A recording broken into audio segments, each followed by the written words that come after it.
Hello, everybody. Welcome back to the podcast. And actually, I've got a returning visitor.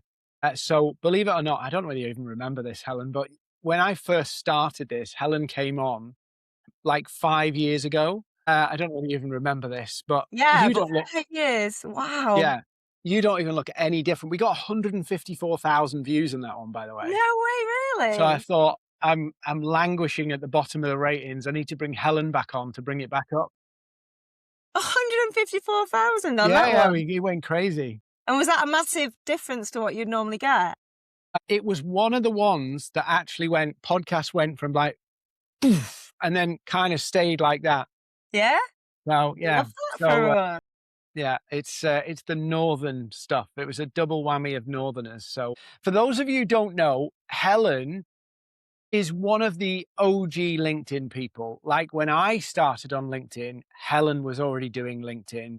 She had this huge and still has this huge community. She's doing some really interesting stuff now, which we're going to talk about. But Helen, how did you welcome back and how did you get into LinkedIn? Oh, thanks for having me back, Dean. I love that for us. Really interesting that 5 years ago, like, where was I 5 years ago? It feels like 5 minutes ago, not 5 years ago. Yeah, the Um pandemic was 6 years ago. I know. So I got into LinkedIn 10 years ago. So I feel like a real old timer. Like when you say like how's one of the OGs, I still a lot of the time I just remember how I felt when I was new and how uncertain and unsure I was, but how I kind of projected this, I've got all my shit together kind of vibe.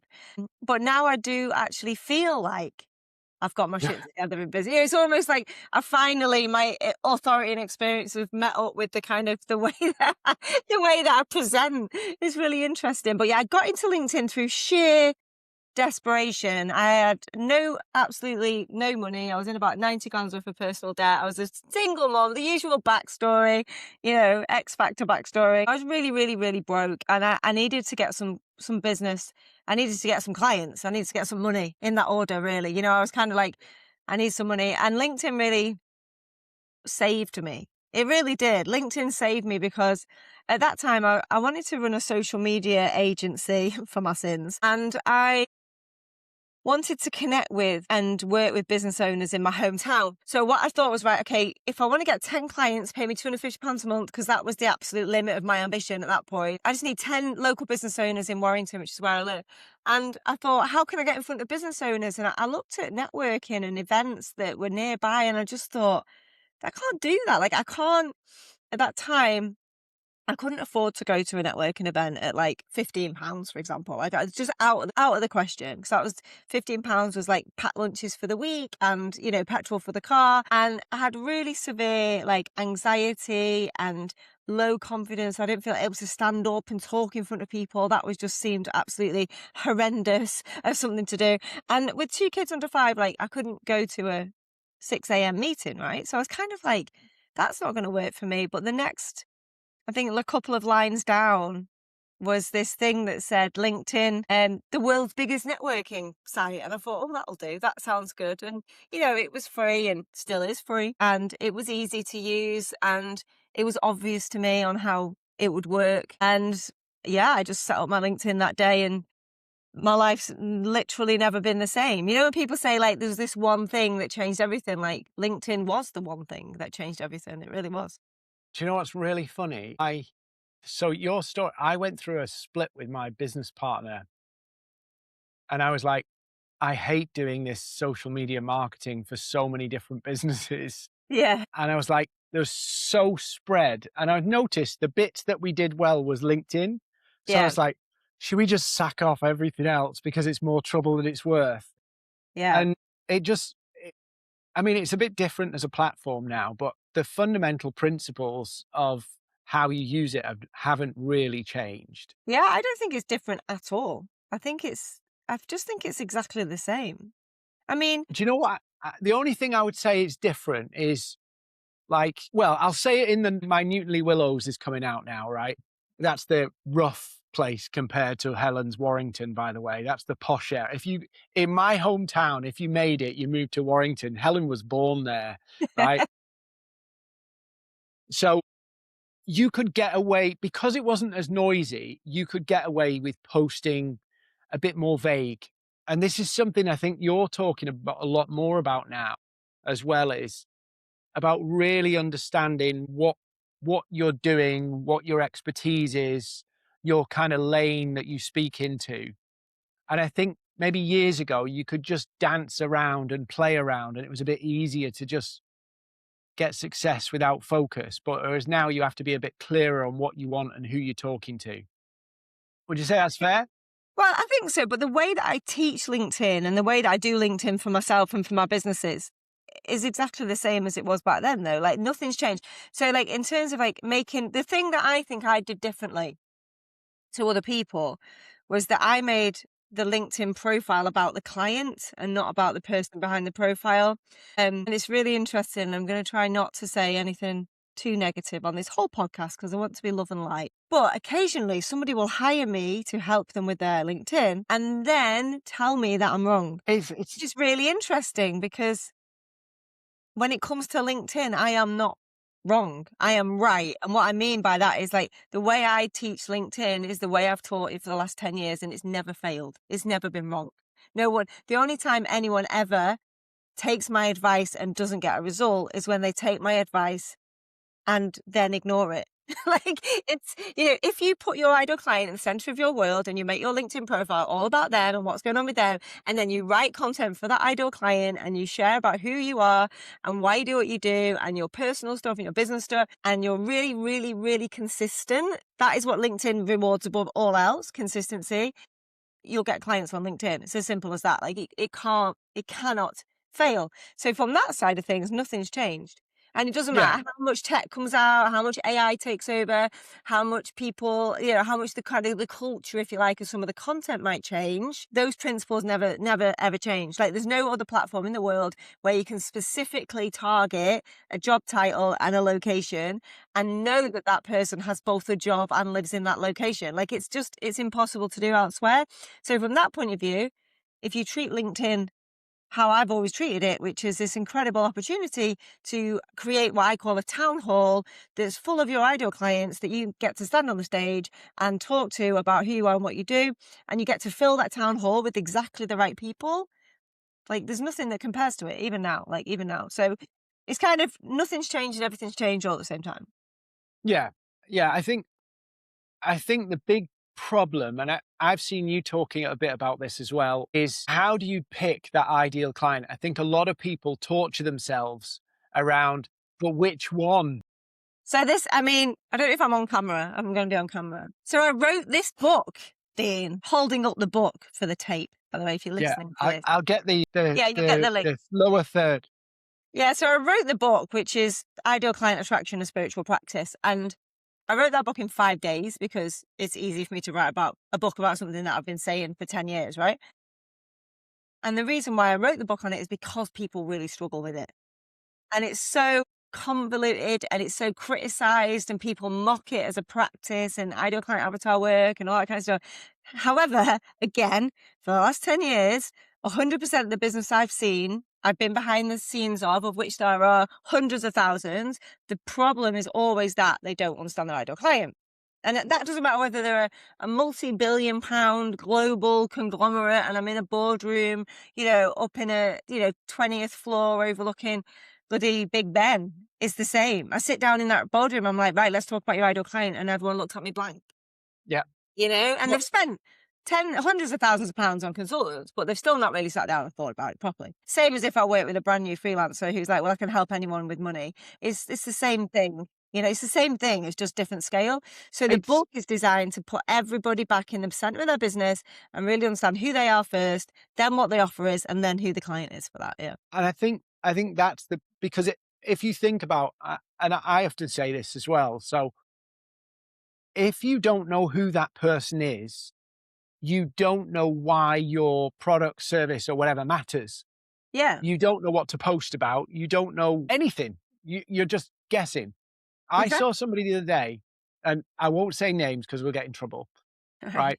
But I saw somebody the other day and they put at the top of their profile on their banner on LinkedIn, clarity. Yes. And I asked them, why did you put that there? Because I want to make people curious about knowing what I do. And I'm like, it means nothing. There's no clarity though. Yes. Yes. I Why do mean, you there's so think? many things that are not lined up, but yeah, ideal client is normally one of the first things to look at. Yeah. And you work with a lot of business owners on this stuff about understanding their ideal client. Do you see this same thing? Maybe I see it, and I'd love to know why you think we do this. That I call it create buckets, Mhm. and because they haven't settled on who they want to serve, they end up making these weird words and phrases to try and catch a few people, Yeah. like clarity, like Mission what? led. Yeah, yeah, Multi-class. weird things. Yeah. But it's so a lot of people obviously don't agree with me, which is fine.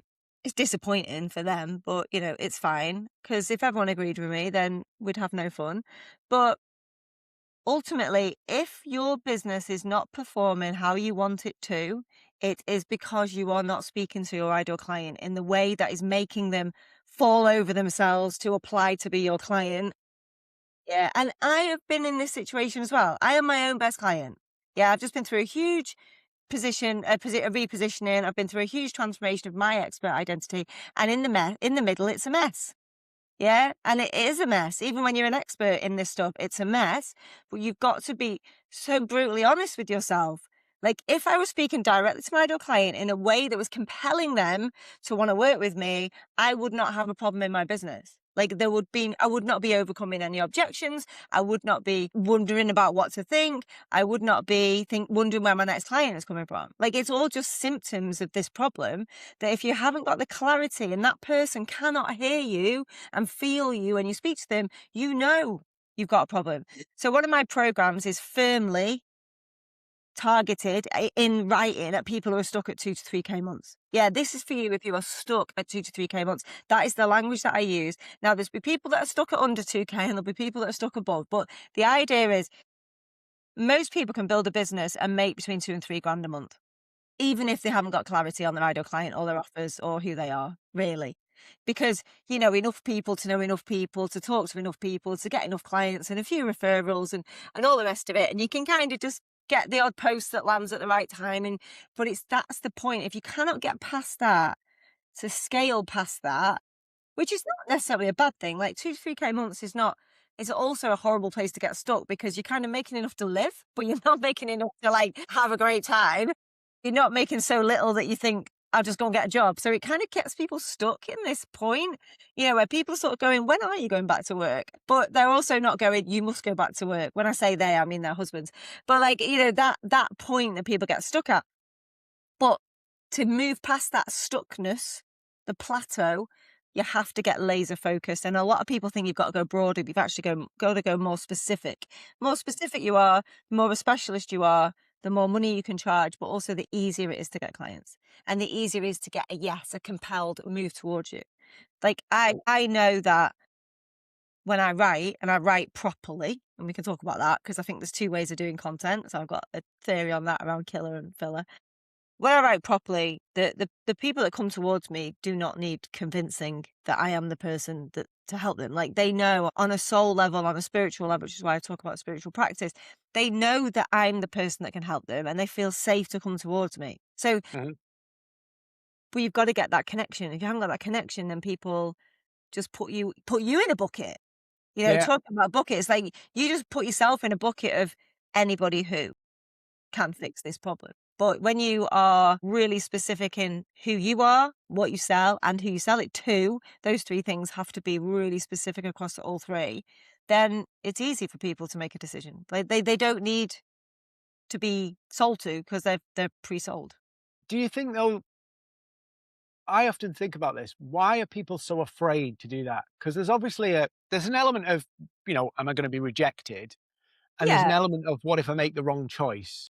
Well, it's scary, isn't it? Because if you say, I am this person doing this thing for this person, you are also saying, I am not this person, I'm not doing this thing, and I'm not working that person. So which is saying no to money. So having worked with people across every spectrum, of success, if you want to call material success, from much less successful than me to much more successful, the one thing that all of us feel is weird saying no to money.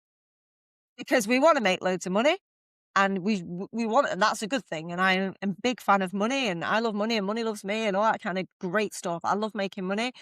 Also, it just feels really alien. It's almost like a physical, visceral reaction to say no to people who want to give you money. It almost makes no logical sense. Like, so you kind of, it's really difficult. And I've coached and mentored a lot of people through that, because when we say yes to money, even though we know it's not the right money, yeah, we know it's not the right offer, or we know it's not the right fit. We know that client's a fucking dickhead, right? We've all been there, but we say yes because we want the money or we need the Yeah. money. Either Mhm. or are the same, right? But Yeah. when we are like saying no to money, it changes everything. Suddenly you become a pro rather than an amateur. And it's terrifying because it just feels so counterintuitive.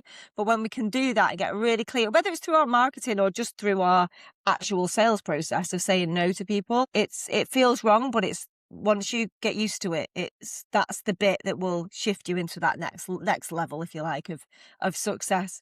I think it's a mix between strategy and energetics. It's a mix between how you show up and how you feel. It's a mix between how people perceive you and how you perceive yourself. So it's a very delicate dance, really. Mhm. But And I think that's why I have to mentor people through it, because they're almost looking at me as if to say, and I have to really be like, look, hold your nerve on this. Trust me. Trust yourself.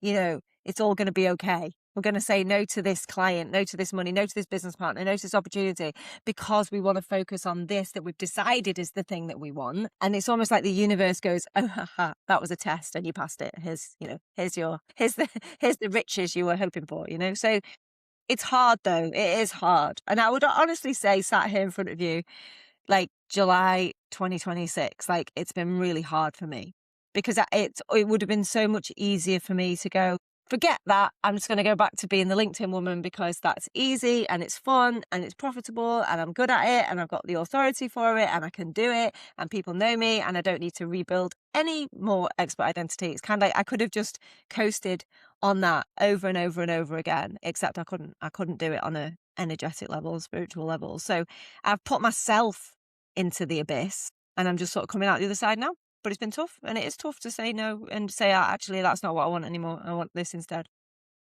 and what brought you to that point where you said, "This is the change I wanna make"? Yeah, I think I did.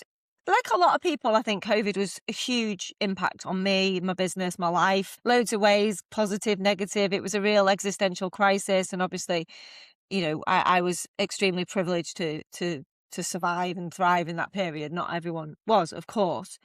I think we all came out of that blinking into the sunlight, didn't we? Thinking, wow, that was a huge, huge deal that almost we never talk about. Do you not think that's weird? Like, there's barely a documentary on Netflix about it. Like, it's weird. It's like it's like a collective, we don't talk about that. I think it's because it's It's too it soon.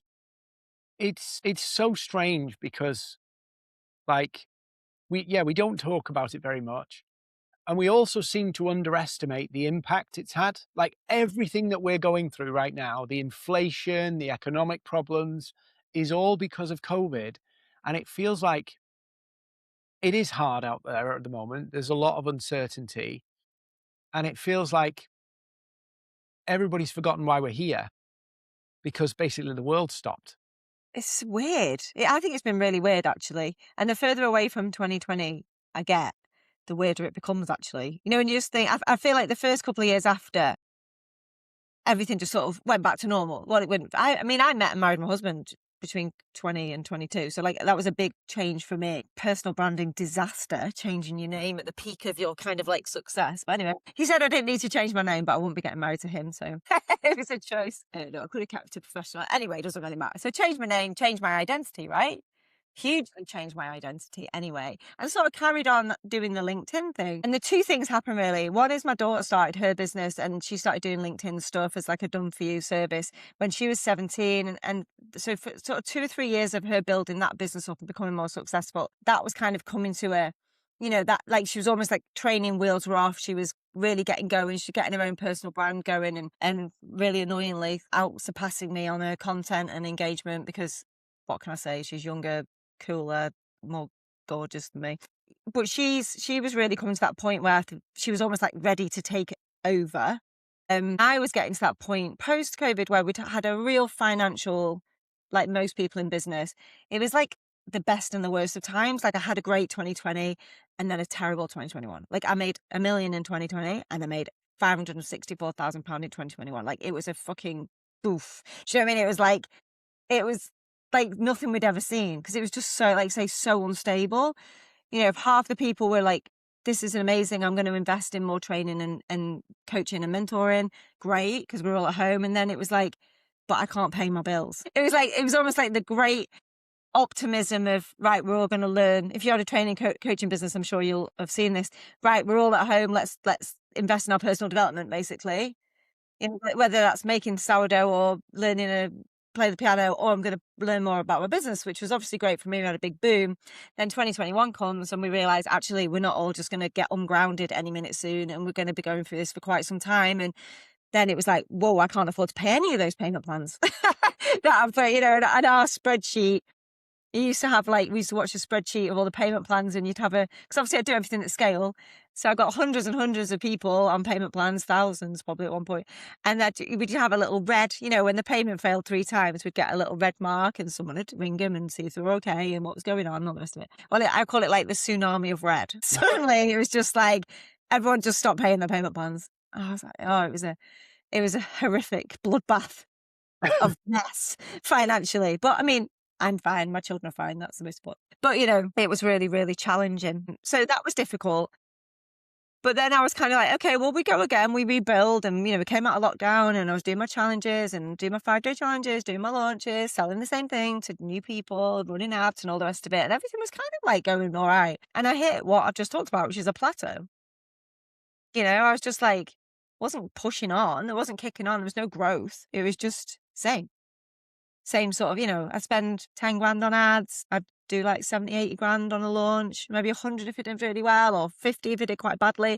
So I was making money.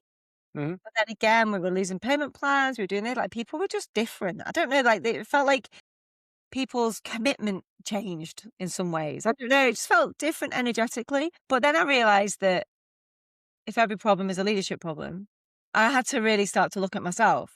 Has my energy changed? Am I a different person? Am I showing up in a different way? Even though I'm going through the motions, doing a great job, like, it's show business. I can show up and do a challenge, and I put my heart and soul into it, and people want to buy from me because I've got a great offer. I like to think it's my sparkling personality, but it's probably because my fucking program is so good, right? And I've got so many testimonials, and it works, and people want it. But I had a team meeting in 2024, and Gillian, who's been with me for a long time, we were planning out 2023? We were planning out 2024, can't remember now. And we said, right, well, we'll do our 6 launches, we'll do the challenges, we'll do this, we'll do that, we're going to spend this amount. And as I was talking, and then Gillian said, or you could do something different. And I was like, what? She said, well, you've been doing LinkedIn for a decade. And it was like the 10-year sort of anniversary. You've been doing it for 10 years, Helen. The same thing, selling the same thing to different people in the same way.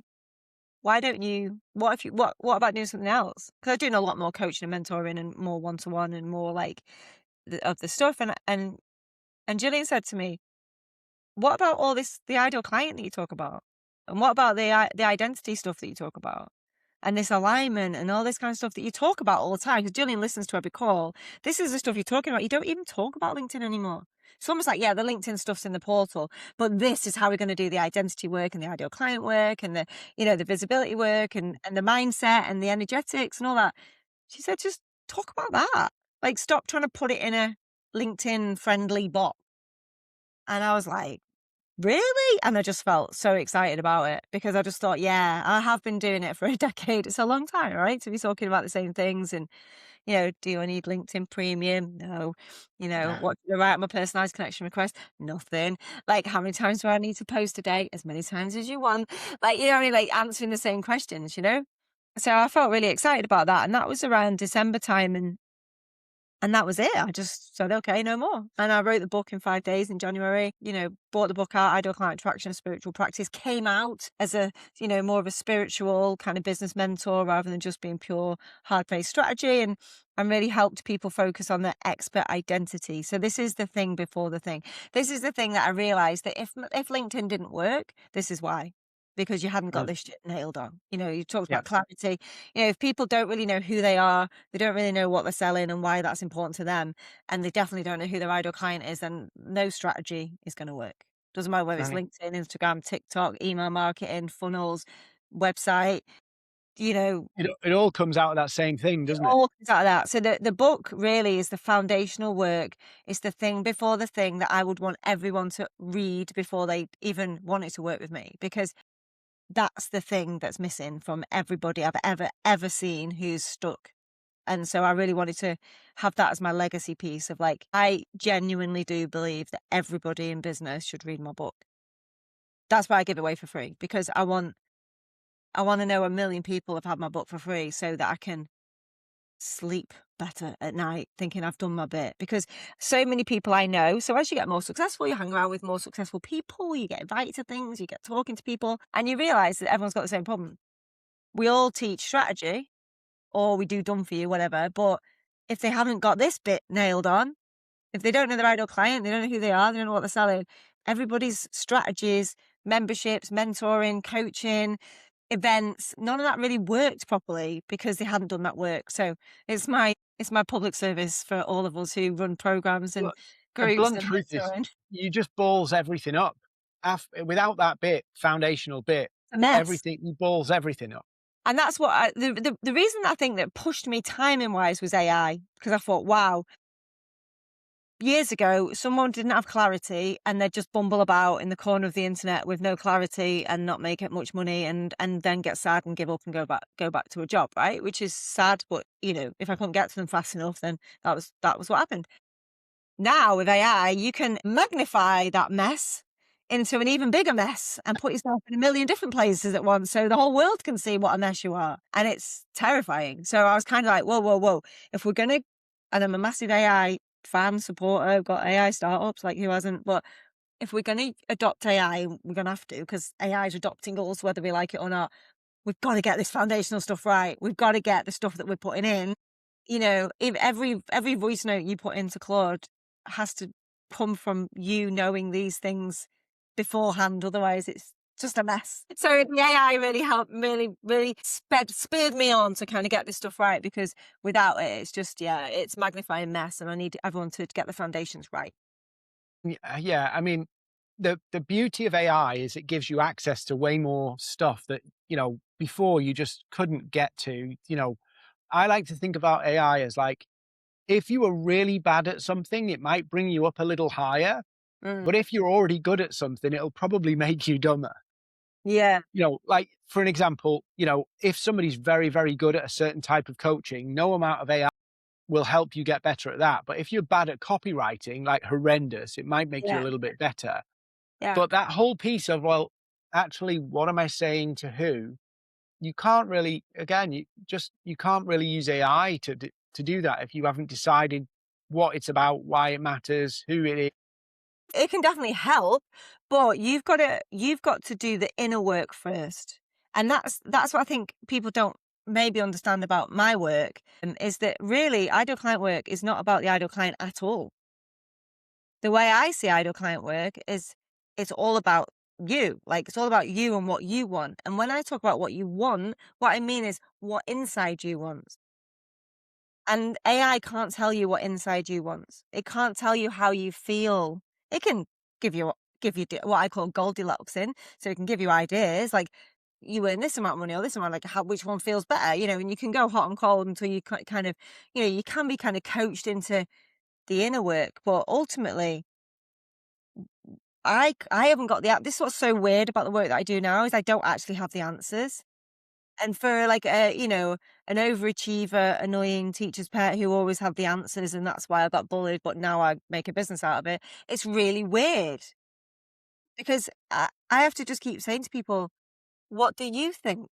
Because they're coming to me going, should I do this or this? Should I be this person or that person? Should this be my ideal? And I'm like, you need to ask you that, because I can tell you, and this is definitely what I was guilty of. I'm like, oh yeah, you could do this, this, and this. This could be your ideal client. This could be your offer. This is how much you should charge. This is how you. This is what platform you should use. Right now, I'm like, no wonder people weren't doing what I told them to do, because I wasn't asking them. I was just telling them what to do. Yeah. Because, but what I was telling them to do would probably work great for me. Because what I realized from really digging into what I did is I spent a whole year looking at why people didn't succeed, like why my clients didn't succeed, even if I told them what to do. Because I found that really frustrating. I was like, I've told you what to do, but you're not doing it. Why not? And what I found was in three things. So everyone has a certain makeup when it comes to like entrepreneurial gusto. Use the word gusto, like energy, personality, and bandwidth.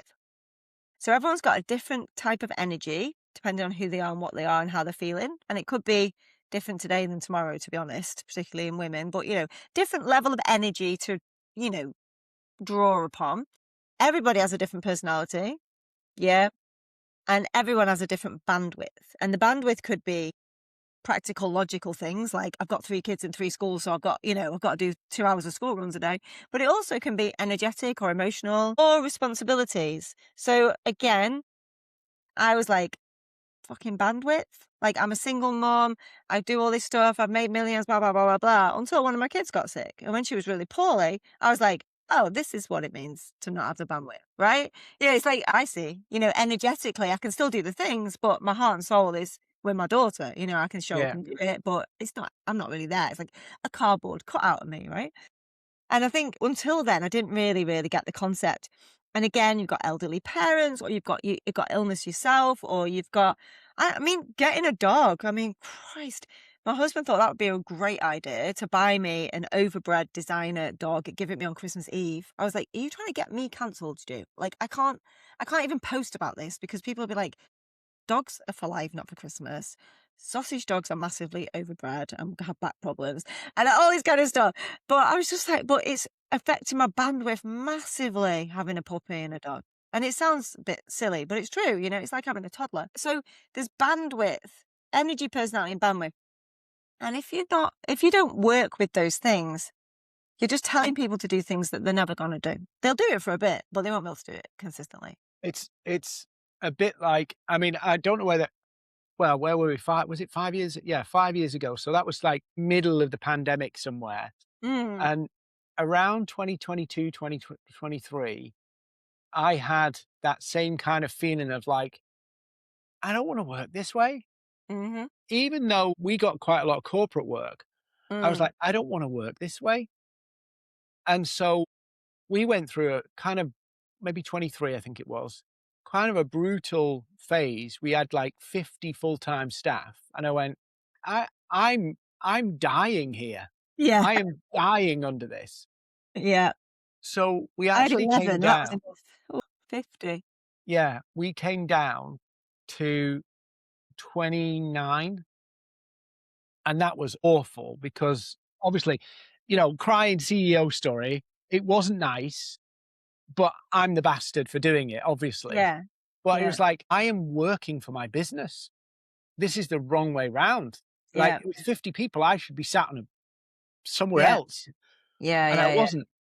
And I just went, I'm in the wrong place. But to what you said, I'd done the pragmatic thing. This makes sense. Yeah. This is a good, sensible thing. And then I reached a point where going, yeah, I don't want to do this. Well, that's because it's in you. And the thing is about change. So the high level identity work I do, i.e., with people who are very successful, who've got big businesses, and because it's almost quite low stakes at the sort of low end, 2 to 3K sort of newbie type end of the market, because it's quite low stakes really. Because if you're stuck at a couple of grand a month, you can change it, But when you are like you, at this level with all of this authority and all of this people relying on you and all the people around you, and I don't just mean in the business, in your family, I don't know what your setup is, but you know what I mean, like in your family, your partner, or whatever, even like your parents, your kids, like you get to this position when you have success that everybody else wants you to stay in that identity.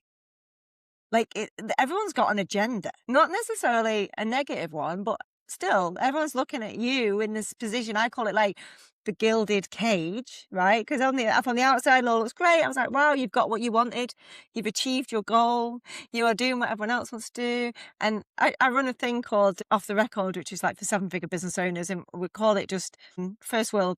I always say, like, give me your first world business problem. And, you know what I mean? Give me a state of the nation right now, because this is a safe space. You can come and complain about your success, because it's hard. Sometimes it's really hard. So you get to this position, don't you, where you're kind of like, everybody would look at you and think you were mad to change. See but what I'm saying is that requires a lot of inner strength and a lot of bravery. And quite often when you get to that level of success, you're really fucking tired. Do you know what I mean? You're like, I don't know if I've got the resilience and the reserves to do this, because I'm so tired, because it's took me, I talk about eras. So you have your gold rush era, your second mountain, and then your legacy era. But it takes a lot of energy, all of those eras. Yeah, the gold rush is great because it feels good and you're still not as tired. But second mountain stuff is, it's hard to say I've done all the things I wanted to do and I've ticked all the boxes I said I wanted to tick, and I'm still not happy. But it's because you've achieved everything that you're not happy. And so that's why, that's the entrepreneurial way. We have to burn it to the ground and start again to keep us sane. Like we don't function well in It's any almost manner. like when you start out in a job, isn't it? Like when you start in a job, your first job, it's money. Yeah.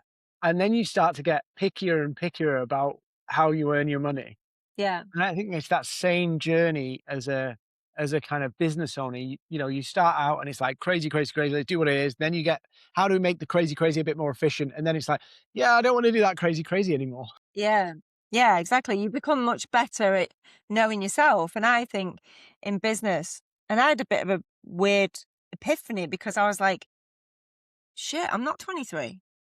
Do you know, like, oh my God, I'm like 46. Like, I'm an actual grown adult. I've been in business a long time. I've got a lot of experience. I've got a lot to offer. And it's almost like I forgot that I was this good and this experienced and have this much authority. But at the same time, you know what you get to is what you are not here for. Because you've done all the messy and all the bits and bobs, and you've tried things, and you do become jaded and cynical. So when someone comes to you with an opportunity, And what's you this know, fucking thing? Yeah, yeah. yeah, okay. Yeah. You gotta sign this NDA. I really don't, because I'm 100% gonna tell you when you reveal it, I'm gonna be very underwhelmed. Yeah. You It, know, it's like it's the opportunities come across your desk and you're cynical and you're just like, I'm not doing that, I'm not doing that. I'm not gonna go on a side quest for something because I'm older, wiser, and I know what I'm trying to achieve to a point. I don't know. Do you know what you're trying to achieve? Are you having an existential crisis, Dean, like me? Are you like, what is the point? What we so go I, well, a little bit, a little bit, a right? So mild one. my little bit is two things. I remember my grandparents, right, in their 60s, and they were quite frail. And I'm like, I'm 44. Like, I'm like 16 years away from, do I Sure. suddenly just like, do you know what I mean? Yeah. So there is that bit, but there is a little bit of cynical nature in me creeping in of going, like, why is the world so obsessed with simple answers to like easy answers and easy wins? And it's like, we know, like, it really does bug me. And I don't know whether you just turn 40 and just become a grumpy old fart, basically, or whether it's just you grow up and realize, yeah, we're playing a long game here. Do not have the answers for that. I do not have the answer. You become very, I don't know, like you sort of, you're going into an era where you give less of a fuck, for sure. Do you know what I mean? You become, well, I certainly have become very, like, almost like insular. Like, I've got a big mission and I want to help loads of people and I know I'm a good person, all that kind of stuff. But also, like, I've got to focus on the most important things to me. Does that make sense? It's almost like I've done the big, the masterminds and flying around the world and all that kind of stuff. And I've done all that and speaking on stages and going to London all the goddamn time and all that. And now I'm just a bit like, I'm a simple person. I like to be with the kids who are like older now, like the 20, 19, 20. I'll hang out with my dog. He drives me mad, but I do love him. I like going to the pub. I like playing paddle. and I like to earn loads of money. So it's almost like, and if it doesn't fit into one of those buckets, then I don't really get the FOMO anymore. I think that's the thing. I think as you get older, you kind of like, yeah, you can run around and go to every event and you can, and all that kind of stuff. And I love that for you, but you're just in a different era than me. you know and I think that's the thing, is understanding where you're at is perfectly the perfect time space for you, and someone else would never understand that because they're so different and ambitious and all that kind of stuff. But I did think, have I lost my ambition? That was a big kind of question for quite a while, and I don't think I've lost my ambition. I think it's just changed, partly because, and I would have hated to hear this, that I made millions of pounds and nothing really changed. Mm. I didn't really feel any different. I enjoyed the grind, and I enjoyed the climb, and I enjoyed the achievement, and I still do enjoy doing a lifetime Stripe report, and it says like 3.24 million or something. I love that for me.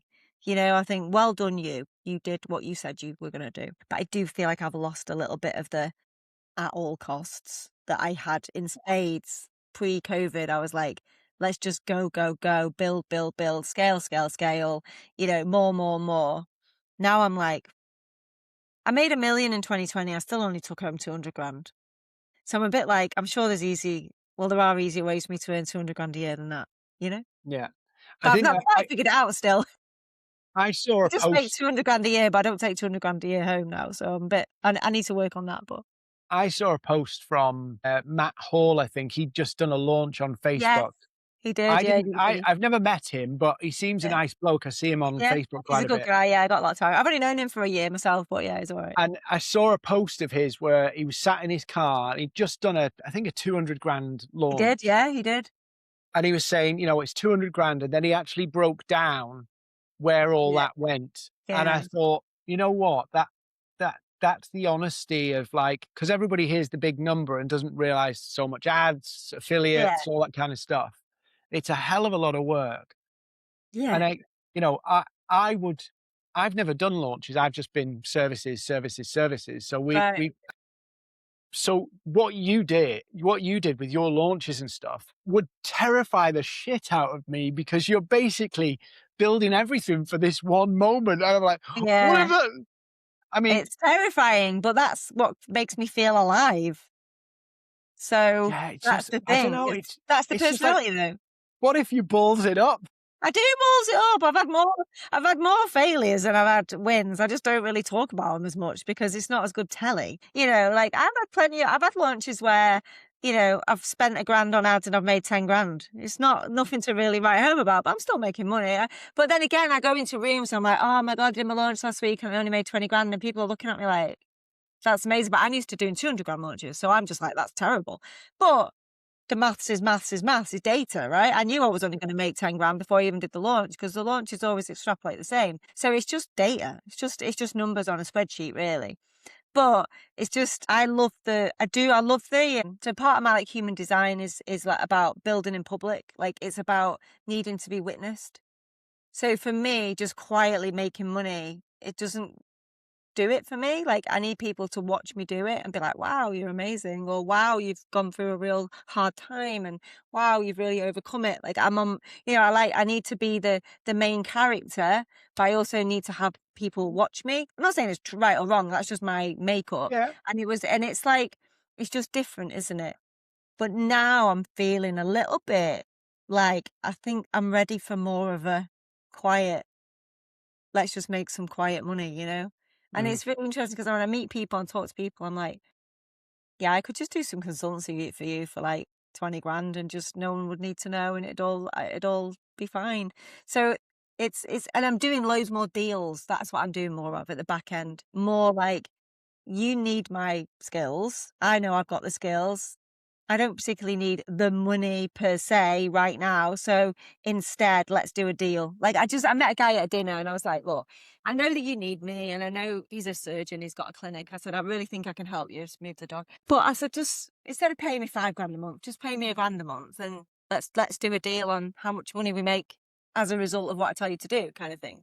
So loads more deals going on in the background, things like that, because Again, 5 grand a month as a consultancy, ongoing, retainer is a lovely bit of money. Don't get me wrong. I'm not saying I would say no to that if anyone wants to DM me about it. But a grand a month plus a potential grand this month, 2 grand next month, up to 10 grand in a year's time is a lot more sexy to me, because then I'm motivated by the win-win rather than just the I'll provide a service and you pay. There's a little bit of a fight in there to get something and to make Bit something more happen.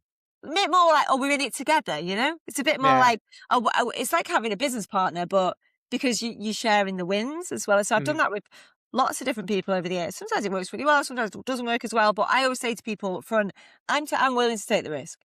I'm willing to put my time in. I want a little bit of money just to cover, the sunk cost of me not doing something else. But ultimately, I want to keep it as low cost as possible so that we can look back in a year and be like, wow. Because I did that with Phil Harrison. I don't know if you know that, but a lot of people, I talk about it all the time. But like he took, I think at one point it was 11%, was it 15% and 10%, 11? It moved about a bit depending on what he was doing. But he took a percentage of my launches.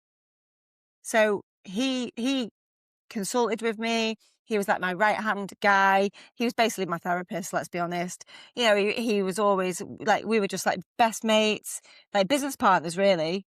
Didn't have any shares or anything. He was just like basically consulting for a low, retainer. And then he took a percentage of the launches in that year. So if you think, let's say 10%. So like I made 1 million and he took, 100 grand. It was a good deal, it was a really good deal for us both. And, he bought an Aston Martin and I bought a 7-bedroom house. Like we were having a really good time together. And I think Mhm. that's more what I'm into now. It's like, how can I go and have a really good time and work with someone for a couple of years rather than, building all my own things all the time. It's just a different energy, right? Yeah, and I think it does evolve, and for me, that was the same. In 23, I think it was. It was like, I want something a bit different. So, yeah, Because you can feel it in yourself, can't you? It's a bit yeah, like when you know you're gonna leave a relationship, it takes you time to even say it out loud, yeah, you know? It's a yeah. bit like that in business, There's isn't it? like there's a gap between Yeah, something you know inside and it yeah. actually surfacing. Yeah, then you say it to yourself, and then you say it to somebody else, and then you know what I mean? It's almost like there's a process to go through, and that's one of the things that I help people with. It's like they've thought it and felt it, but they've maybe not even said it out loud, so I can help them say it out loud, and then we can really look at how are you gonna dismantle this and rebuild something new and exciting that's really aligned with you for this next era? But then, yeah, helping them say it and then actually do it, that process. And people come to me because they read my content and they're like, yeah, that is me. Like, you know what I mean? Like, oh, I do feel like I call it a whisper from your soul. Like, there's something in me that's saying this isn't your life anymore. But you look around, a bit like when you're in a relationship. I mean, I'm second married. You look around, you think, can I really dismantle all this? Bear in mind, like we went into this for all the right reasons, and we want, and it's the same with business partnerships. Like when it's over. It's Mhm. just one of you's got to say it. Yeah, yeah. It's hard, but like with Phil, when he said, "Look, this has been a great 3 years or whatever, but I want to go and focus on my own stuff, and I've learned a lot, and I think you're all right. You'd be on your own and all the rest of it." He had to have that conversation. Whereas with Paul Green, who I did the same thing with, I had the conversation with him of like, "Look, I think you're ready to go on your own now and do your own thing." And we've made good money together, and he's off and flying now. He's doing amazing stuff. But you're probably not going to stay together forever.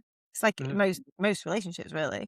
So Yeah. it's just having that conversation, but it's having the conversation with yourself and the people around you at the right time. Because if you don't, then that's when resentment builds. That's when you start, it can make you ill. It can, you can start burning things to the ground when you don't need to. And yeah, but Somebody it all told me starts with once yourself. Somebody told me once, and we'll wrap up here, and I wanna find out how people can get a copy of your book so we can get it out there. Somebody told me once, "Relationships are spatial," and I was like, "What?" And what it means is that most of the hurt that you get in life and business is because you put somebody in a position in your life, business, wherever, and you didn't understand. You had a completely different view of where their position was than they did.